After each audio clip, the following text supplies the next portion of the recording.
দর্শক আপনাদের সবাইকে স্বাগত জানাচ্ছি দ্য ভিউজ অনুষ্ঠানে। আপনারা জানেন আমরা এই অনুষ্ঠানে চেষ্টা করি কমিউনিটির বিভিন্ন সমস্যা এবং সমাধান এবং সেই সঙ্গে বিভিন্ন তথ্য আপনাদের সামনে তুলে ধরতে।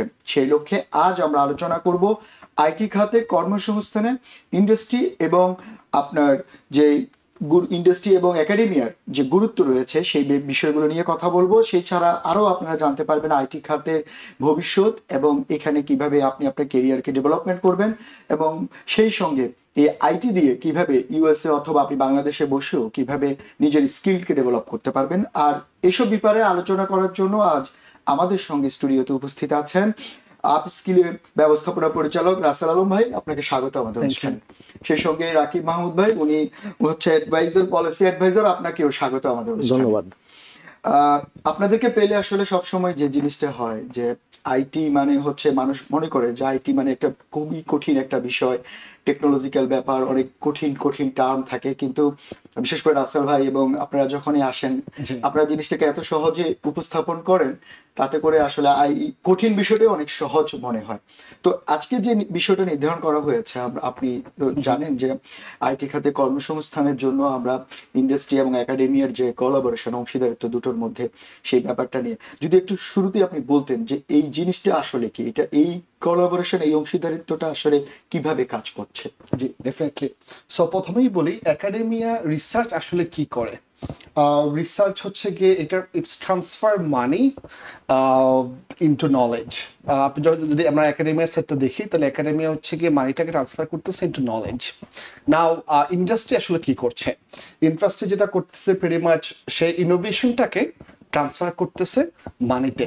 সো আপনি যদি চিন্তা করেন যে একাডেমিয়া মানিটাকে নলেজে কনভার্ট করতেছে, ওই নলেজের মাধ্যমে ইনোভেশনটা আসতেছে এবং ইনোভেশনটা ওই নলেজটাকে আবার মানিতে কনভার্ট করতেছে।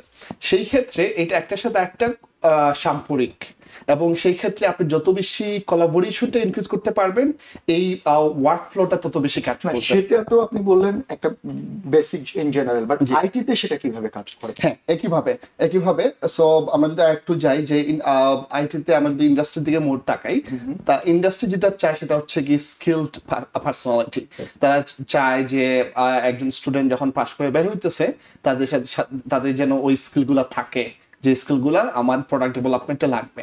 এবং একাডেমিটা স্টুডেন্টগুলা প্রিপেয়ার করার চেষ্টা করে according to those skill, but in reality যদি আমরা দেখি এইখানে অনেক গ্যাপ থাকে এবং ওই গ্যাপটা নিয়েই আসলে আমাদের আজকে আলোচনা, এবং আমরা চেষ্টা করব যে এটাকে ইলাবোরেট করতে, চেষ্টা করবো একটা সলিউশনের দিকে আসতে এবং কিভাবে এই গ্যাপটাকে আর একটু ক্লোজ করে নিয়ে আসা যায়। আপনি বলেন যে এখানে একটা গ্যাপ থাকে, এই যে কি কি গ্যাপ গুলো থাকে, মানে কি মনে হয় যে কোন কোন জায়গাগুলোতে মনে হয় যে দুটোর মধ্যে অনেকটা ফারাক থেকে যাচ্ছে? জি, আমরা যদি এখন একাডেমিক ভেরি সিম্পল এক্সাম্পল যদি আমরা একাডেমির দিকে তাকাই, দেখা গেল যে একাডেমিতে আপনি যদি একটা কারিকুলাম আপডেট করতে চান, অন এভারেজ ইউএসএ তে একাডেমিতে কারিকুলাম আপডেট করার সময় লাগে হচ্ছে কি 3 বছর থেকে 5 বছর। আচ্ছা, দ্যাট মিনস আপনার একটা কারিকুলাম আছে, যে কোনো একটা degree, it can be cyber security or it can be it can be IT management, আপনাকে 3 থেকে 5 বছর সময় লাগবে আপনার কোর্স কারিকুলামটা ঠিক চেঞ্জ করতে, অ্যাডাপ্ট করতে। But on the other side যদি আমরা ইন্ডাস্ট্রিতে দেখি, আমাদের ইন্ডাস্ট্রি যে ফিল্ডগুলো আছে, example Kubernetes, Q automation, full stack development, আমরা দেখতে পাই যে এভরি 6 মান্থ নতুন টুলস চলে আসতেছে। সো আপনি একটু খেয়াল করে দেখেন যে আপনার নতুন টুল শেখা লাগতেছে বা দরকার পড়তেছে 6 মাসের মধ্যে। আমার ল্যাঙ্গুয়েজও মানে প্রায় চেঞ্জ হচ্ছে, যেমন এর আগে সি প্লাস প্লাস যেমন ছিল, এখন নতুন নতুন ল্যাঙ্গুয়েজ আসছে এবং এখন সব জাভা অটোমেশন, তারপরে এর সঙ্গে যুক্ত হলো এখন এআই। মানে চ্যালেঞ্জটা অনেক বেশি। হ্যাঁ, সো দেখা গেল যে আমরা একাডেমিতে কারিকুলামটা অনেক স্লোলি আপডেট করতেছি এবং আমরা ফেসটা, ইন্ডাস্ট্রির ফেসটা আমরা নিতে পারতেছি না। আপনি যেহেতু এআইটা নিয়ে এসেছেন একটু বলে ফেলি। এর এক্সাম্পল আপনি যদি আজকে চিন্তা করেন যে রাইট নাও ইউএস এর বাহিরেও যে কয়টা ইউনিভার্সিটি আসলে AI prompt engineering or agentic AI নিয়ে কোর্স অফার করতেছে, which will be very close two zero. USA যদি ভেরি ক্লোজ টু জিরো হয় তাহলে ইউএস এর বাহিরের কি অবস্থা আপনি বুঝতেছেন। বাট আপনি যদি ইন্ডাস্ট্রিতে দেখেন, ইন্ডাস্ট্রি অলরেডি অ্যাডাপ্ট করে ফেলছে, তারা অলরেডি জব পজিশন চলে আসতেছে, okay, agentic AI engineer, prompt engineer, এবং ওই জবগুলোর জন্য কিন্তু কোনো ইউনিভার্সিটি রিসোর্স তৈরি করে দিচ্ছে না। আচ্ছা, সো এটা হচ্ছে একটা gap we need to fill up. আচ্ছা, সেই ক্ষেত্রে রাকিব ভাই আপনার কাছে যেটা উনি বললো যে যে একটা গ্যাপ রয়েছে বা ইন্ডাস্ট্রি যেভাবে চাচ্ছে বা ইন্ডাস্ট্রি যে প্রয়োজন তাদের, আপনার কি মনে হয় যে এই জায়গাটাতে কি এখনো মানে কাজ করার মতো ব্যাপার আছে কিনা, বা এই যে চ্যালেঞ্জটা সেটা আসলে কিভাবে ওভারকাম করতে পারবে একজন স্টুডেন্ট বলেন বা নিজেকে তৈরি করতে যিনি চাচ্ছেন?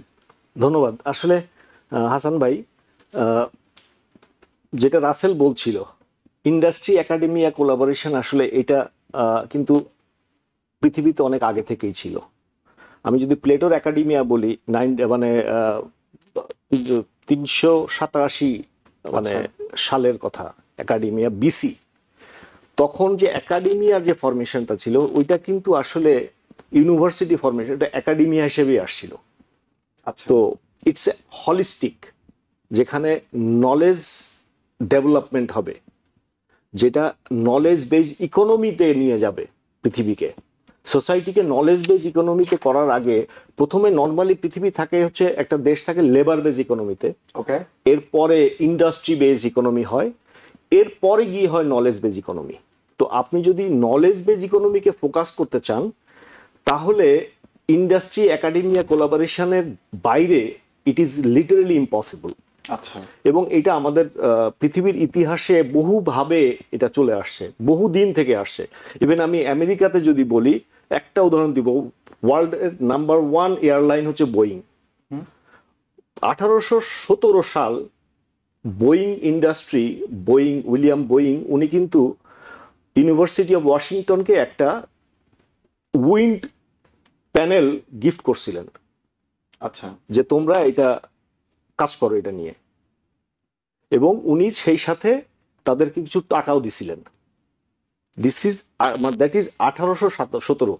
আচ্ছা। That was basically starting of industry academia collaboration. আজকে বোয়িং কোথায়? আজকে তো মানে মানে তাদের বিশাল এক্স্যাক্টলি। সো পলিসিতে আপনি যখনই আসেন, যে কোনো রাষ্ট্র বা সরকার যেভাবেই বলেন, পলিসিতে থাকতে হবে। এটা প্রথম কথা হচ্ছে, এটা স্টুডেন্টের কাজ না, এটা শিক্ষকের কাজ না, এটা একটা নীতি নির্ধারণের ব্যাপার। যেটা আসলে যেই দেশ যত উন্নত, তারা উন্নতটা হয় হচ্ছে নলেজ বেজ ইকোনমির উপরে বেস করে।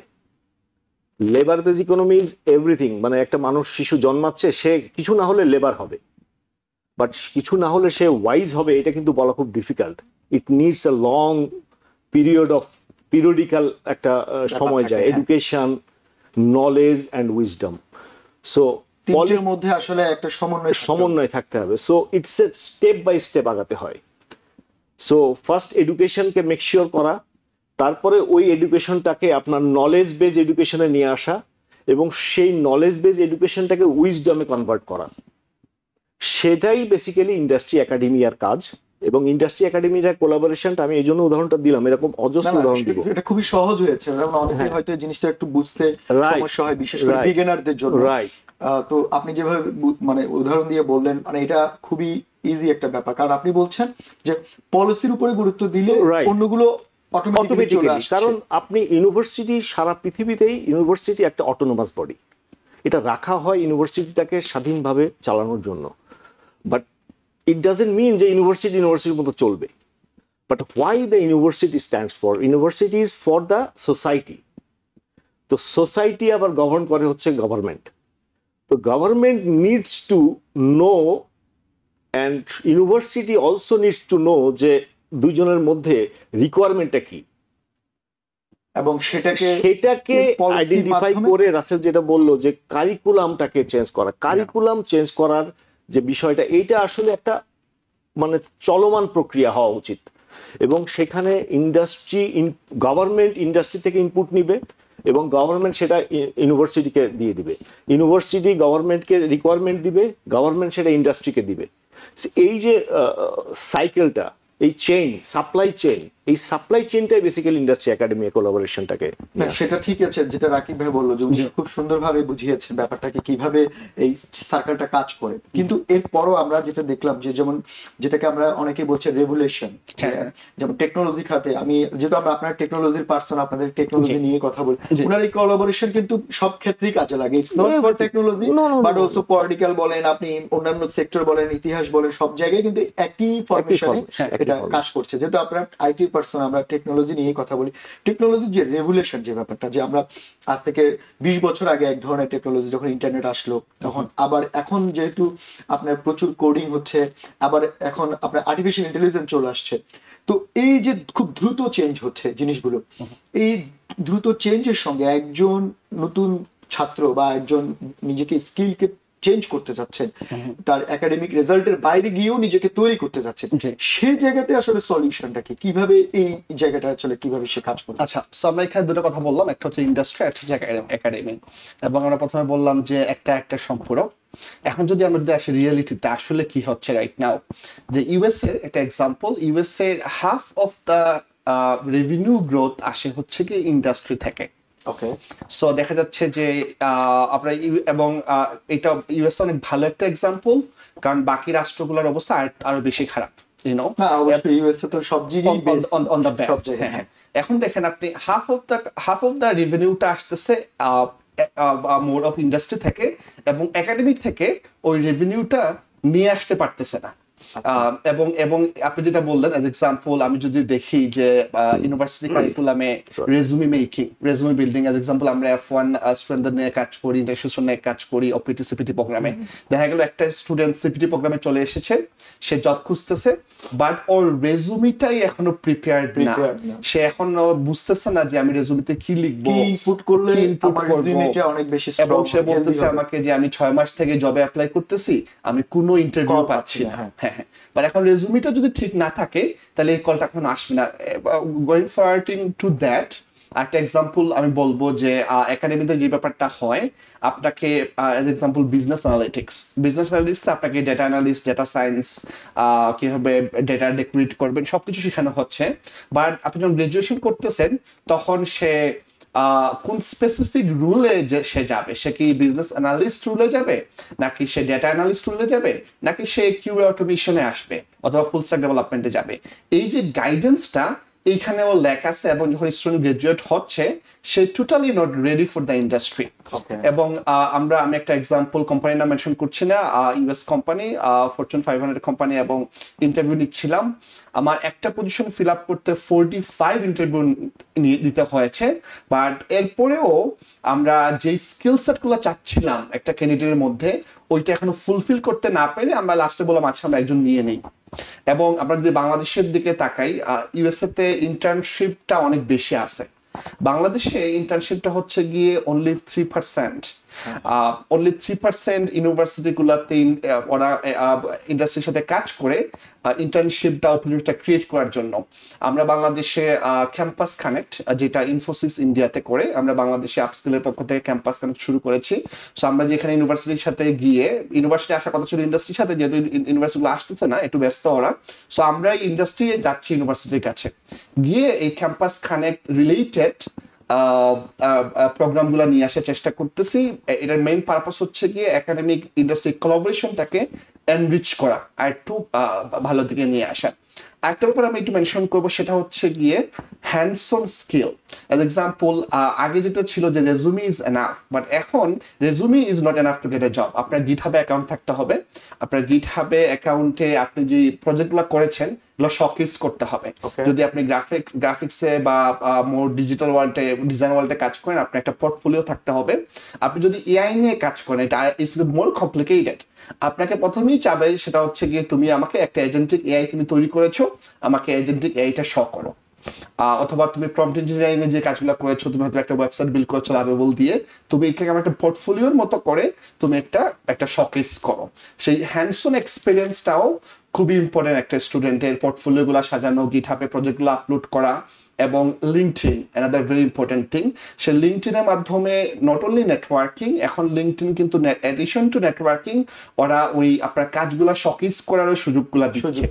এবং সেই ক্ষেত্রে যদি আপনি আপনার কাজগুলো লিঙ্কডইনে শোকেস করেন, তাহলেই আপনার ফোন কল বেশি পাওয়ার, রিক্রুটমেন্টের সাইড থেকে ফোন কল বেশি পাবেন, এবং শুধুমাত্র এই যে রিজিউমি মেকিং করেই যে সে তার কাজ শেষ করবে তা না। এমনও আছে যে অনেকেই রয়েছেন, সে আসলে নিজেই জানে না যে তার স্কিলটা কোন জায়গায় স্ট্রং। হ্যাঁ। দেখা গেল যে আপনি যেটা বললেন এআই এর তো আসলে হাজার হাজার টুলস, এআই এর টুলস। Definitely. এখন এআই বলতে আমরা শুধুমাত্র একটা শব্দ, ছোট্ট একটা শব্দ ব্যাপারে এখন এআই যেমন আপনার আইটি যেমন ইন্ডাস্ট্রিতে আছে, আপনার মেডিকেল সেক্টরে এআই কাজ করছে, একই। আপনার গভর্নমেন্টের বিভিন্ন সেক্টরে আমরা দেখতে পাচ্ছি যে মিলিটারি সেক্টরও এআই এর বিভিন্ন Definitely. কাজ রয়েছে। তো শুধুমাত্র একটা ছোট্ট প্রেজেন্টেশন সেটাও না, এর বাইরেও অনেক কিছু রয়েছে। তো Yeah. সেই জায়গায় রাকিব ভাই আপনার কাছে যেটা আমি জানতে চাইবো যে রাসেল ভাই যেটা বললো যে এই কাজগুলো একটা স্টুডেন্ট বা যারা আছেন তাদেরকে লিঙ্কডইন থেকে শুরু করে সব জায়গায় এটাকে দেওয়া উচিত, ইনপুট করা উচিত। মানে উনি কি করেছে, শুধুমাত্র কি পড়েছে সেটা না, কি করেছে সেটাও ইম্পর্টেন্ট।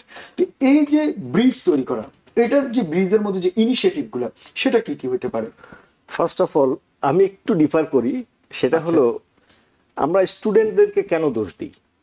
আচ্ছা, একজন জব সিকার, একজন স্টুডেন্ট, সেটা রাসেল ভাই ভালো বলতে পারে। না, it is very easy. I am in favour of them. Okay. আজকের এই ইভেন্টটা বেসিক্যালি ওদের কাজটাকে সহজ করার জন্য, ওদেরকে আরেকটু কনফিডেন্ট করার জন্য। আমি একটা ডিগ্রি নিলাম, আমি জানি আমার স্কিল কি, ওকে, বাট আমি যখন সিভি রেডি করছি আমি জানি না আমি কার জন্য সিভি রেডি করছি। This is very important. আমি কোন ইন্ডাস্ট্রি, আমি কার জন্য সিভি রেডি করছি, for hmm I am preparing the CV. It is very important to know. এইটা জানাবে কে তাকে? এইটা জানাবে আসলে ইন্ডাস্ট্রি, এইটা তাকে জানাবে তার ইউনিভার্সিটি, তার একাডেমিয়া তাকে বলবে যে okay you got this certificate and this is for mister Russell, this is for mister Hasan, this is for so and so. তখন তার জন্য ওই তার যে স্কিলটা ওইটাকে তখন বুম করার, ফ্লারিশ করার সুযোগ থাকে। সে যখন 3টা জায়গায় গিয়ে ফিরে আসে তখন মনে করে, সে তখন নিজেকে নেগলেক্টেড ফিল করে। আসলে সে তো রং প্লেসড, সে রং জায়গায় সিভিটা প্লেস করেছে। বেসিক্যালি ইন্ডাস্ট্রি একাডেমিয়া কোলাবোরেশনের কাজটা এটা, যে আমরা স্টুডেন্টদেরকে, যারা জব সিকার, যারা আপকামিং, যারা অপরচুনিস্ট, তাদেরকে হেল্প করবো আমরা। তারপরে আপনারা ব্রিজ তৈরি করে দিচ্ছেন। এক্স্যাক্টলি, সেই ব্রিজিং এর জন্য বোথ সাইড, মানে ইন্ডাস্ট্রিকেও আগাতে হবে, একাডেমিকেও। রাসেল যেটা বললো যে ইন্টার্নশিপ, এই ইন্টার্নশিপ কথাটা আসলে মানে অনেকখানি নেগলেক্টেড একটা ব্যাপার। একমাত্র অফিসিয়াল ইন্টার্নশিপ করা হয় মেডিকেলে, হেলথ সেক্টরে। একজন ডক্টর এমবিবিএস এর পরে তাকে ম্যান্ডেটরিলি ইন্টার্নশিপ করতে হয় এবং গভর্নমেন্ট পে ফর দ্যাট। এবং সে যে প্রাইভেট অর্গানাইজেশনে পড়লেও, হসপিটালে, কলেজে পড়লেও, মেডিকেল কলেজে পড়লেও তাকে পে করতে হয়। হোয়ারএজ এইটা কিন্তু ইউনিভার্সিটির ক্ষেত্রে নাই।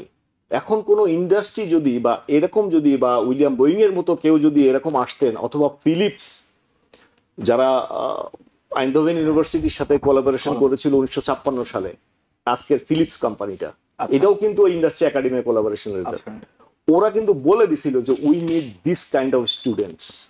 ওকে, তো আজকে যদি আমরা এটা করতে পারি, যে হ্যাঁ আমি একটা ছোট অর্গানাইজেশন, ইভেন আপনার টিভিএনই বলতে পারে যে ইয়েস আমার গ্রাফিক্সের এতগুলি লোক দরকার, আমার মাল্টিমিডিয়ার জন্য এতগুলি লোক দরকার, আমার এই লেভেল। আপনি একটা ইউনিভার্সিটিকে লিখেন না যে তুমি আমাকে এটা দাও, দাও এবং এই স্কিলের লোক দাও, তাহলে ওখানে যারা পড়ছে তারা তাদের জন্য সহজ হয়ে যাবে যে আমি কোন, মানে রাস্তা তো অনেক, রাস্তা তো অনেক, কোন রাস্তাটা চুজ করবে। সে ভুল রাস্তায় গিয়ে নিজেকে ডিটোরিয়েট করছে, নিজের স্কিলটাকে সে ইনজাস্টিস করছে।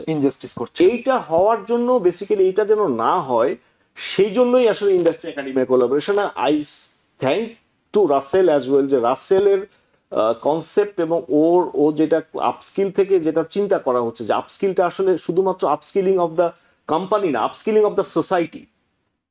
This is what actually goes. এটা তো এক ধরনের আসলে মানে এই জব বা ইনকাম বা বেনিফিট বা রিওয়ার্ড, এটা আসলে সার্ভিস, সার্ভিস। একটা মানুষকে তাকে কনসার্ন করা, তৈরি করা। কারণ আসলে তো যেটা আমাদের অনেক গল্প আছে, অনেকেই বলেন যে আপনি একজন মানুষকে একটা মাছ দিলে সে একটা মাছ একদিন খেতে পারবে, কিন্তু মাছ ধরা শিখিয়ে দিলে সে কিন্তু মানে সারা জীবন খেতে পারবে। আপনারা আপস্কিল হয়তো সেই কাজটা করছেন। রাসেল ভাই, যেটা রাকিব ভাই বললো যে এইটা খুবই দরকারি একজন স্টুডেন্টের জন্য যেটা বললো যে ইন্ডাস্ট্রিকে আগে আসতে হবে, তারা যদি একাডেমিয়াকে তাদের ক্রাইটেরিয়া গুলো বলে, তাদের চাহিদাগুলো বলে, তাহলে করে একজন স্টুডেন্ট বা ইভেন দ্য টিচার যারা আছে তাদের জন্য সহজ হয় তার স্টুডেন্টকে তৈরি করা। তো সেক্ষেত্রে আপনি কি মনে করেন এটা জব মার্কেটে এটা ইম্প্যাক্ট পড়ে এই ইন্ডাস্ট্রি এই ধরনের চাহিদাগুলো? হ্যাঁ, ডেফিনেটলি। সো এটা আপনি যেটা বলেছেন যে এটা একাডেমিক, যদি একাডেমিকে এগিয়ে আসতে হবে, অলসো ইন্ডাস্ট্রি পার্সপেক্টিভ, এটা ইন্ডাস্ট্রিকে আন্ডারস্ট্যান্ড করতে হবে যে ইটস নট এ চ্যারিটি। এটা কোনো চ্যারিটি না। আমি ইন্টার্নশিপ করাচ্ছি, এই যদি সে যদি ইন্ডাস্ট্রি মনে করি এটা একটা চ্যারিটি করাচ্ছে, that's total wrong. It's a strategy. কারণ আপনি ডিসাইড করেন যে আপনি একজনকে হায়ার করে 6 মাস ওকে ট্রেনিং করাবেন, নাকি আপনি 3 মাসে ইন্টার্নশিপ দিয়ে কিছু রিসোর্স রেডি করবেন যে আপনার কোম্পানিতে এসে নেক্সট উইক থেকেই প্রডিউস করতে পারবে। আরেকটা এক্সাম্পল এড করি, যেটা হচ্ছে গিয়ে একটা সময় ছিল আগে একটা কোম্পানিতে, ইউএসএ স্পেশালি আমরা যখন একটা কোম্পানিতে জয়েন করতেছি, 3 মাস থেকে 6 মাস আমাদেরকে সময় দেওয়া হইতো, মিনিমাম 3 মান্থ একটা সময় পাইতো যে সে লার্ন করবে, এনভায়রনমেন্টটা লার্ন করবে, শিখবে এবং দেন প্রডিউস করা শুরু করবে। But now after pandemic when everything went remote, এবং আলটিমেটলি একটা ক্যান্ডিডেট সে বাংলাদেশ থেকেও কাজ করতে পারতেছে, ইউএসএ থেকে, ইউএসএ এর আপনি যদি বলেন ওয়াশিংটন থেকে কাজ করতে পারতেছে, আবার নিউ ইয়র্কে বসেও কাজ করতে পারতেছে। সেই ক্ষেত্রে কোম্পানিগুলো চাচ্ছে যে আপনি কোম্পানিতে জয়েন করার কয়েক সপ্তাহের ভিতরে, উইদিন 2 to 3 উইক আপনি প্রডিউস করা শুরু করেন। আচ্ছা। এবং সেই ক্ষেত্রে যদি ওর কোনো হ্যান্ডস অন এক্সপিরিয়েন্স না থাকে তাহলে সে কখনোই সেটা প্রডিউস করতে পারবে না বা সে হিমশিম খাবে।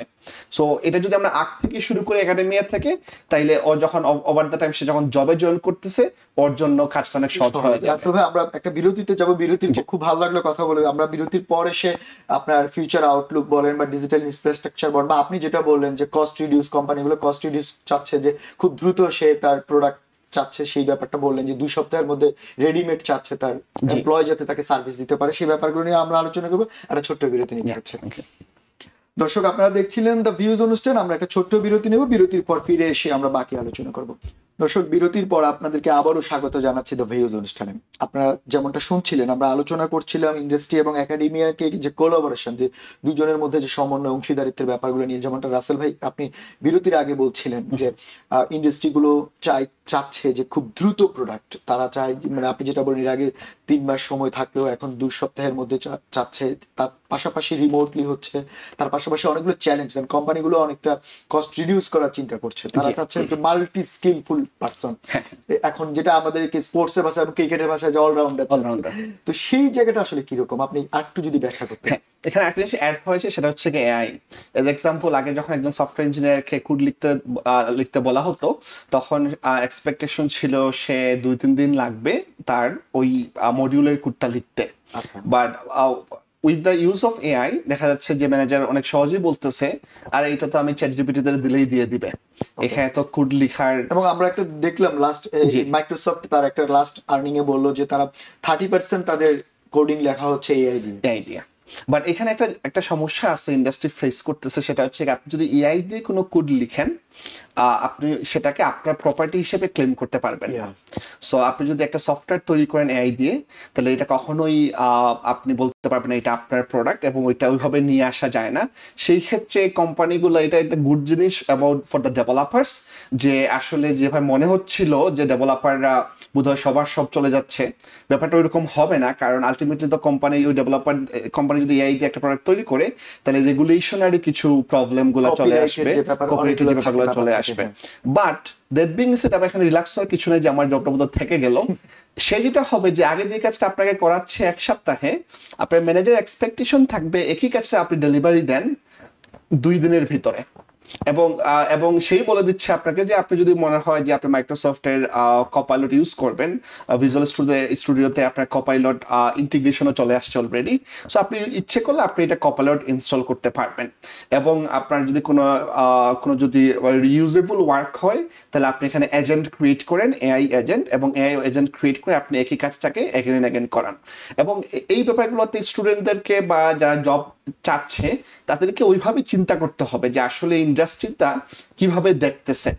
এখন আপনি যদি ইন্ডাস্ট্রিটা কিভাবে দেখতেছেন ওই ব্যাপারে যদি আপনি চিন্তা করতে পারেন এবং অ্যাকর্ডিং টু যদি আপনি প্রিপারেশন নিতে পারেন তাইলে আপনি এটা আসলে অ্যাচিভ করতে পারবেন এবং এটা অনেকটা সহজ হয়ে যায়, সহজ যেটা হয়ে বললেন। যাবে। যেমন এখন ডেটা সেন্টার গুলো আসলে সেই জায়গাটাতে নিয়েই বেশি কাজ করছে, আপনি হ্যাঁ, যেটা বললেন।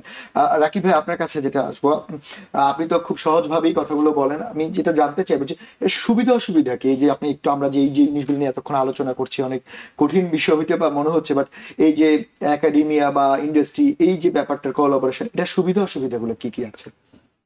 প্রথম কথা হচ্ছে, আমি একটু আরেকবার বলি, education, there is no expense, it is always investment. Okay. কেউ যদি বলে শিক্ষা ব্যয় এত, শিক্ষার পেছনে এত ব্যয় হচ্ছে, আসলে এটা ব্যয় না, it it is a investment, rather এটা হলো আপনার বিনিয়োগ, যেটার একটা রিটার্ন অবশ্যই থাকে। আচ্ছা। এটা লং টার্ম বলেন, শর্ট টার্ম বলেন, আর মিড টার্ম বলেন, ব্যয়ের কোনো রিটার্ন থাকে না, এনশিওর্ড না, বাট বিনিয়োগের রিটার্ন কিন্তু এনশিওর্ড।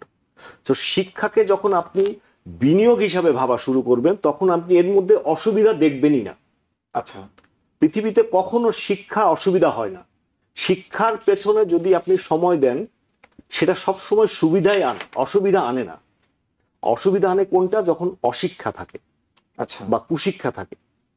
তো ওই জন্য এখানে অসুবিধার আমি বিষয়টা বলছি না, আচ্ছা। আমি সুবিধাগুলি বলছি, কারণ আমাদের সুবিধাগুলি আমরা অলওয়েজ পজিটিভ, অলওয়েজ পজিটিভ থাকতে হবে, পজিটিভ থাকাই উচিত। হ্যাঁ। কারণ আপনি যদি ইউএস গভর্নমেন্টের কথা বলেন, ইউএস গভর্নমেন্ট কিন্তু অলমোস্ট $52 বিলিয়ন তাদের বাজেট এই ইন্ডাস্ট্রি একাডেমিয়া কোলাবোরেশন এবং এই রিসার্চ প্রোগ্রামের জন্য, যারা বিভিন্ন অর্গানাইজেশনগুলিকে তারা প্রোভাইড করে থ্রু ইউনিভার্সিটি। ওকে। ইউনিভার্সিটিগুলিতে সেন্টার অফ এক্সেলেন্সের জন্য তারা কাজ করে। এবং ইউনিভার্সিটিগুলি কাদেরকে হায়ার করে? তাদেরকেই হায়ার করে যারা নর্মালি যেটা হয় আর কি। ইউরোপের কিন্তু আবার ডিফারেন্ট, ইউরোপ কিন্তু আরো বেশি নলেজ বেজ ইকোনমি ওদের। ওকে। ইউরোপের এমন কিছু দেশ আছে যাদের নাম হয়তো অনেকে কেউ শুনেই নাই, যেমন লিথুয়ানিয়া, এস্তোনিয়া। তারা 80% ইকোনমি হচ্ছে তাদের নলেজ বেজ ইকোনমি, শুধু পেটেন্ট নিয়ে বসে আছে, তারা শুধু পেটেন্ট নিয়ে তারা চলছে। আচ্ছা, আপনি যেহেতু কথা তুললেনি ইউরোপ, আমেরিকা, ইউরোপ, একটু যদি বাংলাদেশ নিয়ে বলতে, যেহেতু আমাদের অনেক দর্শক বাংলাদেশের এসে প্রেক্ষাপটটা আপনারা তো, আচ্ছা, আপনি আমি বলি, রাসেল ভাই বাংলাদেশের কাজও করেছেন। ইউরোপে হলো 95 billion euro. Okay. Almost double. So তার মানে কি, ওরা ওই জায়গাটায় বেশি অ্যাডভান্স, তারা ফিউচারটাকে দেখছে, রাইট? আপনি যখন একটা 10তলা বিল্ডিং এ থাকেন, তখন আপনি যত দূরে দেখেন, আপনি ঠিক একই মানুষ যখন একতলায় আসেন, তখন কিন্তু আপনার দৃষ্টির সীমানা কমে যায়, বাধাপ্রাপ্ত হয়। আমি একটু অ্যাড করব বাংলাদেশের ব্যাপারটা, কারণ অন্যদিকে চলে যাচ্ছে। আমি যাব বাংলাদেশে। হ্যাঁ। সো রাকিব ভাই যেটা বললো যে একাডেমিয়াতে কে শেখায়? টিচার আর প্রফেসর। আমি একটা স্ট্র্যাটেজি বলবো, সেটা হচ্ছে লিঙ্কডইন লার্নিং রিপোর্ট 2023 ফাউন্ড, আমি বাংলাদেশের নাম বলছি না, ওরা ফাউন্ড করেছে for developing countries. So developing কান্ট্রিজে 29% ফ্যাকাল্টি তারা ক্লাউড ইঞ্জিনিয়ারিং, এআই টুল, এই টুলগুলো নিয়ে টিচ করতে কমফোর্টেবল না। আচ্ছা। সো আপনি দেখতেই পারতেছেন, আবার ইন্ডাস্ট্রি 100% চাচ্ছে হচ্ছে গিয়ে আমার এআই টুল ইন্টিগ্রেশন লাগবে, আমার ক্লাউড লাগবে, আমি যেই সফটওয়্যার সিস্টেম তৈরি করি আমার ক্লাউড লাগবে, এআই ইন্টিগ্রেশন লাগবে। অন্যদিকে একাডেমিয়ার 30% টিচাররা বা 29% টিচাররা ওরা এগুলো পড়াইতেই কমফোর্ট ফিল করতেছে না। এবং আমি যখন বলতেছি টিচার বলতে এরকম না যে বাংলার টিচার, হ্যাঁ, ওরা মনে হচ্ছে গিয়ে আনইজি ফিল করছে, কমফোর্টেবল ফিল করতেছে, সেই কারণটা কেন? Knowledge gap, definitely knowledge gap. যেটা তো তাহলে এই যে গ্যাপ বা ভাই যেটা বললেন, এখন আমি বাংলাদেশ পার্সপেক্টিভে আসছি। বাংলাদেশের পার্সপেক্টিভ, এই যে আমি দুইটা ফিগার বললাম না আপনাকে, 52 বিলিয়ন, 94 বিলিয়ন ইউরো। আর এবার বাংলাদেশে আসেন, বাংলাদেশের correct me if I am রং, আমাদের টোটাল বাজেটের কত পার্সেন্ট রিসার্চের জন্য বরাদ্দ থাকে? আপনার শিক্ষা মন্ত্রণালয়ের হয়তো বরাদ্দ থাকে 40,000 কোটি টাকা, সবচেয়ে বেশি থাকে। সেই যেটা বরাদ্দ থাকে সেটার মধ্যে আইটির জন্য কত টাকা? নো, আইটি না, আপনি আইটি বলে যান, আপনি total all research is IT. Okay. মানে আপনার এন্ড রেজাল্ট কিন্তু আইটি।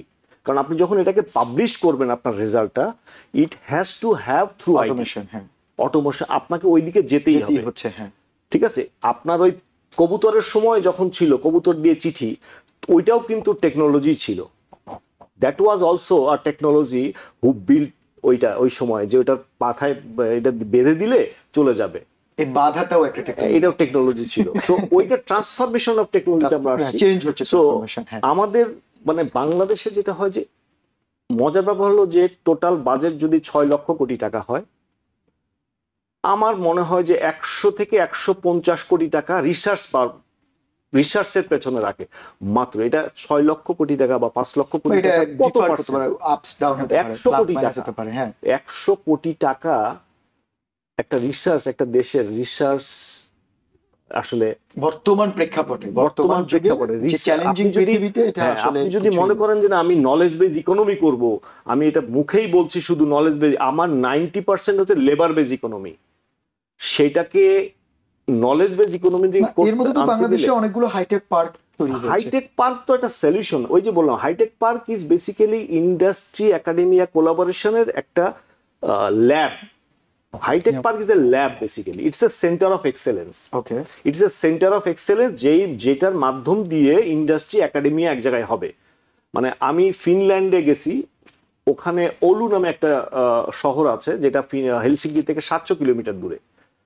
আচ্ছা, তো মজার ব্যাপার যে পুরো ওলু সিটিটা আসলে একটা হাইটেক পার্ক, এটা আমি জানতাম না। আচ্ছা, ওলু ইউনিভার্সিটি হচ্ছে ওয়ার্ল্ডের one of the leading university, যাদের 27টা পেটেন্ট আছে আইটিতে, 27। ওই ইউনিভার্সিটিকে ঘিরে ওই শহর, এবং ওখানে নোকিয়া, ওখানে সবকিছু আজকে আছে, যত ওয়ার্ল্ডের যত বড় বড় ইয়ে বলেন সব ওইখানে আছে। ওখানে আছে। সো খুব কম মানুষ ওই শহরটা সম্পর্কে জানে, কারণ তারাও চায় না কেউ জানুক, জানলে ওদের রিসার্চের সমস্যা হয়। তারা ওখানে ওটাকে কমার্শিয়ালাইজ করতে চায় না, তারা ওটাকে আসলে বাণিজ্যিকীকরণ করতে চায় না, তারা চায় যে ওটা রিসার্চে থাকুক। সুন্দর একটা উদাহরণ দিয়েছেন আপনি, যেটা বললেন যে এই কাজগুলো হচ্ছে বিশ্বের কোথাও না কোথাও, কোনো না কোনো দেশ কিন্তু এটা নিয়ে কাজ করছে। হয়তোবা আপনি যেটা বলেন, যেহেতু আমরা বাংলা ভাষাভাষী বা আমাদের বাংলাদেশে এখনো বা বাংলা ভাষাভাষীদের মধ্যে এখনো এই কনসার্নটা তৈরি হয়নি যে আগামীতে এটা খুবই চ্যালেঞ্জিং একটা সেক্টর হচ্ছে, যেখানে আপনি যদি ঠিকমতো ইনভেস্ট না করেন, ঠিকমতো স্কিল ডেভেলপ না করতে পারেন, তাহলে কিন্তু পিছিয়ে এখন পড়তে হবে। সরকারের যেটা মানে গভর্নমেন্ট যেটা করতে পারে, গভর্নমেন্ট কিন্তু মানে ব্যবসায়ীরা কি চায়, ইন্ডাস্ট্রি কি চায়, যে সে তার রিটার্ন চায়, ইনভেস্টমেন্ট যেটা করছে সেটা রিটার্ন চায়। এখন সবাই চায় লাইফ স্প্যানের মধ্যে সে সাকসেসফুল হতে।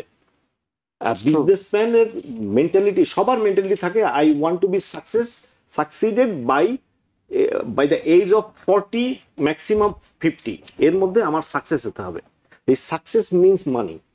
সো ইনভেস্টরের যে মানির যে গ্যারান্টিটা, সেই গ্যারান্টারটা কে হবে? এটা হতে হবে গভর্নমেন্টকে। So government could provide some sort of packages, like আপনি যদি যে কোনো হাইটেক পার্কে বাংলাদেশের কথা বললেন, সেখানে কিন্তু ট্যাক্স এক্সামশনের কথা বলা আছে, যে আপনি ইনভেস্ট করবেন, আপনি এতগুলি ট্যাক্স এক্সামশন পাবেন, এই পাবেন, সেই পাবেন, গাড়ি পাবেন, বিদেশ থেকে ট্যাক্স ফ্রি গাড়ি আনতে পারবেন। এটার থেকে যদি এরকম বলা যায় যে না, তুমি একটা ইনভেস্টর, তুমি একটা ইন্ডাস্ট্রি লিড করছো, তুমি যদি এডুকেশন সেক্টরে সেন্টার অফ এক্সেলেন্স করো কোনো ইউনিভার্সিটির সাথে, তাহলে তুমি ট্যাক্স এক্সামশন পাবা। নাইস। তুমি যদি ইউনিভার্সিটির দরকার নাই, তুমি একটা এডুকেশন ইনস্টিটিউশনে তুমি তোমার একটা সিএসআরও বলছি না আমি, তুমি ইনভেস্ট করো, 10% ইনভেস্ট করো, আমি তোমাকে 30% ট্যাক্স এক্সামশন দিব। এটা তো, এটা আপনি একটা সুন্দর একটা মানে এটা আপনি উপায় বললেন, আপনি এইভাবেও ধীরে ধীরে করা, বিশেষ করে ডেভেলপিং কান্ট্রিগুলোর জন্য। এই এডুকেশন সেক্টরটাই আসলে খুবই ধীর গতির, মানে 3 বছর লাগে অনার্স পাস, আরো 1 বছর। আপনি যেহেতু এই কথাটা তুললেন রাসেল ভাই, যেটা আমি জানতে চাচ্ছিলাম যে রাকিব ভাই যেটা বললো যে ধীরে ধীরে, যেটা সেই ক্ষেত্রে তো আমাদের রুরাল অনেক পিছিয়ে রয়েছে, সেই জায়গাতে কিভাবে এন্টার করা যায়, প্লাস হচ্ছে আপনি এই যে যেটা বললো আমাদের ডিজিটাল ইনফ্রাস্ট্রাকচারটা আসলে কিভাবে ডেভেলপ করা যায়। এবং আমি এটা ওখানে যাওয়ার আগে একটা জিনিস অ্যাড করে নিব, যে আমরা যে মডেলের কথা বলতেছি ইন্ডাস্ট্রি একাডেমি কোলাবোরেশনের, এটা কিন্তু এরকম না যে আমরা নতুন একটা জিনিস নিয়ে আসছেন স্টাফ লাইক দোস। ইউএসএ তে কারেন্টলি এমআইটি এবং আইবিএম তারা blockchain based diplomas already provide করে। দ্যাট মিনস MIT এবং IBM they have a collaboration where they have the fund, এবং তারা ওই একাডেমিয়া ইন্ডাস্ট্রি কোলাবোরেশনটা করতেছে। নাও আপনি যদি আরেকটু যদি এখন তো আপনি বলতেই পারেন যে সবাই তার MIT তে চান্স পাবে না, okay, we have the solution that as well. Google career certificate এখন অনেকগুলো কোম্পানি প্রোভাইড করে। সো একটা স্ট্র্যাটেজি বলতেছে যে গুগল কেরিয়ার সার্টিফিকেটে যারা বিভিন্ন একাডেমিয়া এবং ইন্ডাস্ট্রি কোলাবোরেশনে কিন্তু কেরিয়ার সার্টিফিকেটগুলো হয়, বুট ক্যাম্প যেগুলোকে আমরা বলি। এই বুট ক্যাম্প বা গুগল কেরিয়ার সার্টিফিকেশনে একজন মানুষের ইনকাম 25% ইনক্রিজ হয় যখন তার কয়েকটা সার্টিফিকেশন অ্যাচিভ করতে পারে। এবং সার্টিফিকেশন গুলো যেভাবে এটা ডিজাইন করা হয় সেটা হচ্ছে কি বেসিক্যালি আপনাকে ইন্ডাস্ট্রিতে ওই যে ইমপ্লিমেন্টেশনটা, থিওরির ইমপ্লিমেন্টেশনটা শিখতে হবে, এবং এটা আপনাকে সকলে আপনার সার্টিফিকেশনটা দিবে। আমরা রুরাল অ্যাক্সেসটা নিয়ে বলি। সো আমরা আপস্কিলে আমাদের ক্যাম্পাস হচ্ছে সিলেট হাইটেক পার্কে। সো আমরা চাচ্ছিলাম যে আমরা হাইটেক পার্ক অথরিটির সাথে কাজ করি, ওদের A2I প্রজেক্ট থেকে শুরু করে প্রাইড প্রজেক্ট, কয়েকটা প্রজেক্টে আমরা কাজ করার চেষ্টা করছি সিলেট হাইটেক পার্কে। সো আমরা বাংলাদেশে আউটসোর্সিং নিয়ে অনেক কাজ করি। সো এখন যদি দেখেন আপনি অনেকে আউটসোর্সিং করতেছে, বাট ওরা পেমেন্ট পাওয়ার নেয়ার মতো কোনো ইনফ্রাস্ট্রাকচার বাংলাদেশে এখনো তৈরি হয় নাই। আর যেটা যে একাডেমিয়া ইন্ডাস্ট্রি কোলাবোরেশনের একটা আমরা উদ্যোগ নিয়েছি, সেটা হচ্ছে আপস্কিল একাডেমিয়া নামে।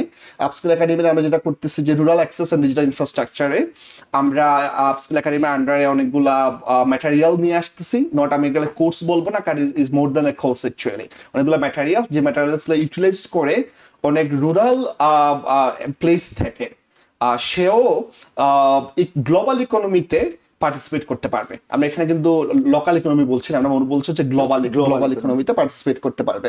এবং এটা টার্গেটটা এরকম হইতে হবে যে একজনের যে অ্যাক্সেসটা আছে ধানমন্ডি অথবা গুলশান থেকে, সেম ভাবে একজন দিনাজপুর আর বরিশাল থেকেও একই রকম যদি অ্যাক্সেস থাকে। এবং আমরা দেখেছি যে রিসেন্টলি সরকারের যে ইলন মাস্কের সাথে কোঅপারেশন করে ইন্টারনেট সার্ভিস স্টারলিংকটাকে নিয়ে যাওয়া হয়েছে। আই থিঙ্ক এই সেক্টরগুলোতে কাজ হচ্ছে, এবং আমাদের কন্টিনিউয়াসলি মানে ভুলে গেলে হবে না, আমাদের কন্টিনিউয়াসলি কাজ করতে হবে। মানে তার মানে এটা ওভারনাইটের ব্যাপার না, এটা ধীরে ধীরে হয়। যেহেতু আমরা একটু পিছিয়ে রয়েছি, আমাদের সময় খুবই কম। রাকিব ভাই, একটু যদি সংক্ষেপে বলতেন যে শিক্ষার্থী এবং চাকরি প্রার্থী যারা রয়েছেন তাদের জন্য আপনার আসলে কি পরামর্শ এই মুহূর্তে?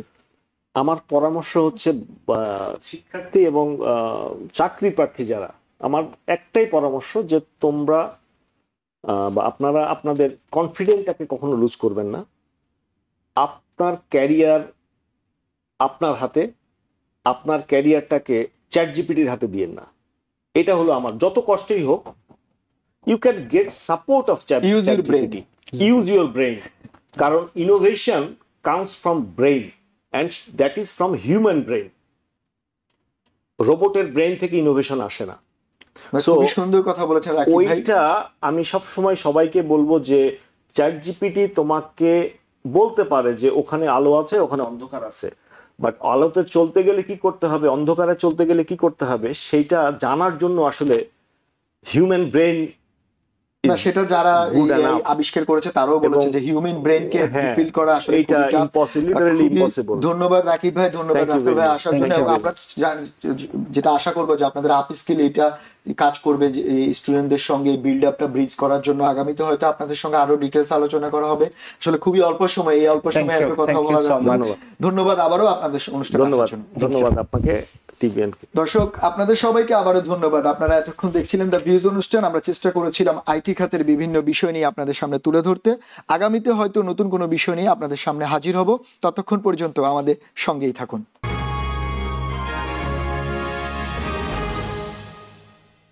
TBN 24 টেলিভিশন দেখতে আজই কল করুন 7187776556। লগ ইন করুন www.totalcablebd.com। নিউ ইয়র্ক থেকে সম্প্রচারিত TBN 24 টেলিভিশন বিশ্বজুড়ে বাঙালির কণ্ঠস্বর।